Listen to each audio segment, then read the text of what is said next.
Hello everyone, आज हम लोग पढ़ने वाले हैं क्लास 12 की इतिहास की बुक से चैप्टर नंबर 7 एक साम्राज्य की राजधानी विजयनगर की पार्ट 8। पिछले क्लास में हमने पार्ट 1 से पार्ट 7 तक कंप्लीट कर लिया है। अगर आपने वो वीडियो नहीं देखी है तो आप प्लेलिस्ट में जाकर देख सकते हैं। तो चलिए शुरू करते हैं आज की क्लास। आज हम पढ़ेंगे शहरी केंद्र के बारे में। शहरी केंद्र की ओर जाने वाली सड़कों पर चलें तो सामान्य लोगों के आवासों के अपेक्षाकृत कम पुरातात्विक साक्ष्य हैं। यहाँ क्या लिखा है कि शहरी केंद्र यानी कि जो जहाँ पर शहर है और जहाँ पर शहर के जो केंद्र होते हैं, जहाँ पर ज़्यादा चहल पहल होती हैं, उस ओर जाने वाली सड़कों पर अगर हम चलते हैं तो जो नॉर्मल लोगों के रहने के जगह हैं अपेक्षाकृत कम पुरातात्विक साक्ष्य हैं, यानी कि वहाँ पर इसके सबूत कम हैं। पुरातत्वविदों ने कुछ स्थानों जिनमें शहरी केंद्र का उत्तर पूर्वी कोना भी शामिल है में परिष्कृत चीनी मिट्टी पाई है और उनका ये सुझाव है कि हो सकता है इन स्थानों में अमीर व्यापारी रहते हों। पुरातत्वविदों ने कुछ जगहों पर जिनमें शहरी केंद्र का उत्तर पूर्वी कोना शामिल है में परिष्कृत चीनी मिट्टी पाई है, यानी कि जो पूर्व पश्चिम उत्तर दक्षिण यानी कि ये जो एरिया है शहरी केंद्र का, ये जो एरिया है इसमें पुरातत्वविदों को एक चीनी मिट्टी उन्होंने पाई है और उनका ये सुझाव है कि हो सकता है कि इन जगहों पर अमीर जो व्यापारी हैं, जो बिजनेसमैन हैं, वो रहते हों। ये मुस्लिम रिहायशी मोहल्ला भी था, यानी कि यहाँ पर जो मुस्लिम होते थे वो भी रहा करते थे। यहाँ स्थित मकबरों तथा मस्जिदों के विशिष्ट कार्य हैं और यहाँ पर क्या पाया गया है, यहाँ पर मकबरा पाया गया है, यहाँ पर मस्जिद पाया गया है जिसमें विशिष्ट कार्य हैं, यानी कि अच्छी नक्काशी बनी हुई है। फिर भी उनका स्थापत्य हम्पी में मिले मंदिरों के मंडपों के स्थापत्य से मिलता जुलता है, लेकिन फिर भी उनका जो स्थापत्य है वो हम्पी में मिले जो मंदिर थे उनके मंडपों के स्थापत्य से मिलता जुलता है। सामान्य लोगों के आवासों जो अब अस्तित्व में नहीं है का 16वीं शताब्दी के पुर्तगाली यात्री बरबोसा कुछ इस प्रकार वर्णन करता है। लोगों के अन्य आवास छप्पर के हैं, फिर भी सुदृढ़ हैं और व्यवसाय के आधार पर कई खुले स्थानों वाली लंबी गलियों में व्यवस्थित हैं। यहाँ लिखा है कि जो नॉर्मल लोग होते थे वो जहाँ रहते थे उनके जो घर हैं वो अब अस्तित्व में नहीं है, यानी कि उनके घरों का अता पता नहीं है। और उस वक्त 16वीं शताब्दी के जो पुर्तगाली यात्री थे बरबोसा, उन्होंने इस प्रकार का वर्णन किया है। उन्होंने क्या लिखा है, लोगों के अन्य आवास छप्पर के हैं, यानी कि जो लोगों के दूसरे जो घर हैं वो छप्पर के हैं पर फिर भी सुदृढ़ हैं, यानी कि पर फिर भी अच्छे हैं और व्यवसाय के आधार पर कई खुले स्थानों वाली लंबी गलियों में व्यवस्थित हैं। और ये जो घर हैं वो बिजनेस के आधार पर कई जगह खुले जो स्थान हुए वहाँ पर जो लंबी गलियाँ हैं, ऐसे घर उन लंबी गलियों में ही है। क्षेत्र सर्वेक्षण इंगित करते हैं कि इस पूरे क्षेत्र में बहुत से पूजा स्थल और छोटे मंदिर थे जो विविध प्रकार के संप्रदायों जो संभवतः विभिन्न समुदायों द्वारा संरक्षित थे के प्रचलन की ओर संकेत करते हैं।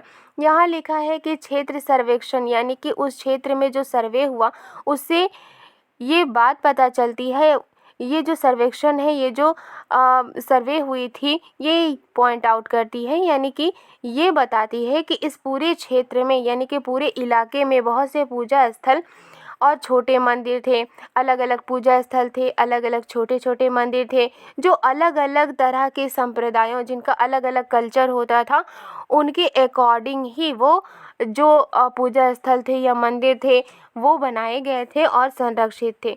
और इसी तरह से उनकी जो अलग अलग कल्चर थी उन्हीं के प्रचलन की ओर ये सारी पूजा स्थल और छोटे मंदिर संकेत करते हैं। सर्वेक्षणों से ये भी इंगित होता है कि कुएं, बरसात के पानी वाले जलाशय और साथ ही मंदिरों के जलाशय संभवतः सामान्य नगर निवासियों के लिए पानी के स्रोत का कार्य करते थे। यहाँ लिखा है कि सर्वेक्षण यानी कि जो सर्वे है वो ये भी इशारा करता है कि कुआं, बरसात के पानी वाले जो जलाशय थे और साथ ही मंदिरों के जलाशय संभवतः सामान्य नगर निवासियों के लिए, यानी कि वहाँ पर जो नॉर्मल लोग होते थे, नॉर्मल जो रहने वाले लोग होते थे, उनके लिए पानी के स्रोत का कार्य करते थे। यानी कि नगर निवासियों को पानी कहाँ से मिलता था? कुएं से मिलता था, बरसात के पानी वाले जलाशय से पानी मिलता था और साथ ही मंदिरों के जलाशय से भी पानी मिलता था। आप देख सकते हैं कि ये जो है ये विजयनगर में बनी एक मस्जिद है और यहाँ आप देख सकते हैं कि ये चीनी मिट्टी के बर्तनों के टुकड़े हैं। अब हम लोग पढ़ेंगे राजकीय केंद्र के बारे में। राजकीय केंद्र बस्ती के दक्षिण पश्चिमी भाग में स्थित था। राजकीय केंद्र कहाँ स्थित था? जो बस्ती थी, जो लोगों की बस्ती थी, उसके दक्षिण पश्चिमी भाग में स्थित था। हालांकि इसे राजकीय केंद्र की संज्ञा दी गई है, पर इसमें 60 से भी अधिक मंदिर सम्मिलित थे। हालांकि ये जो केंद्र था उसे राजकीय केंद्र की संज्ञा दी गई थी, लेकिन इसमें 60 से भी ज़्यादा मंदिर बने हुए थे। स्पष्टतः मंदिरों और संप्रदायों को प्रश्रय देना शासकों के लिए महत्वपूर्ण था, जो इन देव स्थलों में प्रतिष्ठित देवी देवताओं से संबंध के माध्यम से अपनी सत्ता को स्थापित करने तथा वैधता प्रदान करने का प्रयास कर रहे थे। यानी कि जो मंदिर होते थे और वहाँ के जो संप्रदाय होती थी, शासक उनको अपने अंडर में रखना चाहते थे, इसलिए उनको वैल्यू देते थे।